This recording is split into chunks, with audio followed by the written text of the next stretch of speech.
BTCত UPPLৰ মানুহসকলে একো ডেভেলপমেণ্ট হোৱা নাই বুলি কৈ আছে। আমি 2003 চনত BTC গঠন হোৱাৰ পিছত 2005 চনৰ পৰা জেনেৰেল ইলেকশ্যন হোৱাৰ পিছত আমি এই BTCখন শাসন কৰাৰ দায়িত্বটো লৈছোঁ। তো আমি জিৰোৰ পৰা আৰম্ভ কৰিছিলোঁ। এই অঞ্চলৰ উন্নয়নমূলক কোনো কাম কাজ হোৱা নাছিল। অৰ্থনৈতিক আন্তঃগাঁথনি বুলি ইয়াত একো নাছিলে।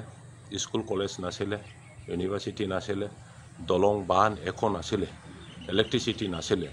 তো লাহে লাহেকৈ আমি যোৱা 15 বছৰত যথেষ্ট কাম কৰিছোঁ বুলি আমি ক্লেইম কৰিব পাৰোঁ। আন্তঃগাঁথনি হিচাপে ৰাস্তা ঘাটৰ কথা আজি যথেষ্ট হৈছে।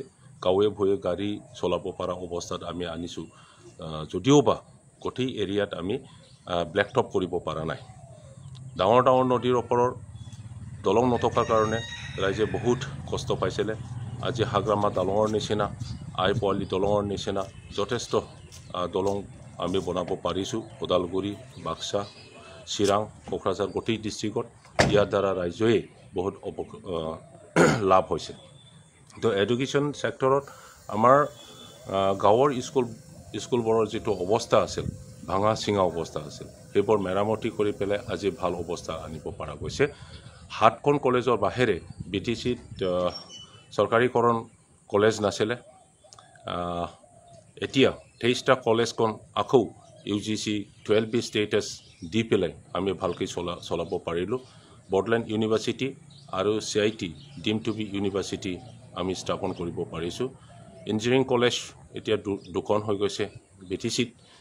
আগত কোকৰাঝাৰ ITIৰ বাহিৰে কোনো টেকন'লজি ইনষ্টিটিউশ্যন এই অঞ্চলত নাছিলে। তো যথেষ্ট আমাৰ ল'ৰা ছোৱালীয়ে BTech, MTech, PhD পঢ়াৰ সুবিধা এতিয়াহে হৈছে। আমি সেইটোকে কৈছোঁ যে যথেষ্ট পৰিৱৰ্তন আহিছে আৰু পৰিৱৰ্তন আহিব লাগে, বেছিকৈ আৰু কাম কৰিব লাগে। হয়, এইফালে আমি দেখিব পাইছোঁ যে হিমন্ত বিশ্ব শৰ্মাই BJP কেম্পেইন কৰিছে। তেখেতে কিবা মেকুৰীৰ লগত তুলনাটো কৰিছে। আপুনি কি ভাবে এইটো? যে BPF দলক মেকুৰীৰ দল বুলি তেখেতে কৈছে।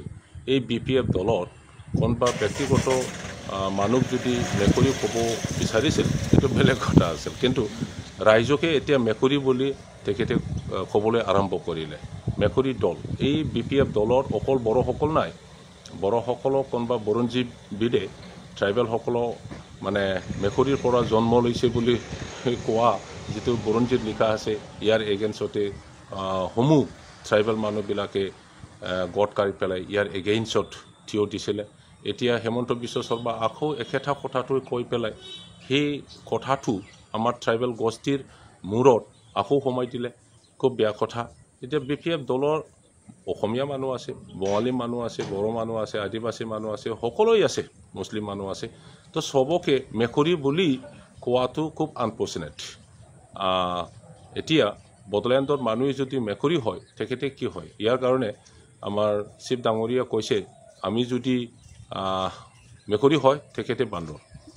সেইটোৰ কাৰণে যে তেখেতে কোনো এটা দলত স্থায়ীভাৱে নাথাকে। কংগ্ৰেছত আছে, কংগ্ৰেছৰ পৰা BJPত জঁপিয়াই দিলে।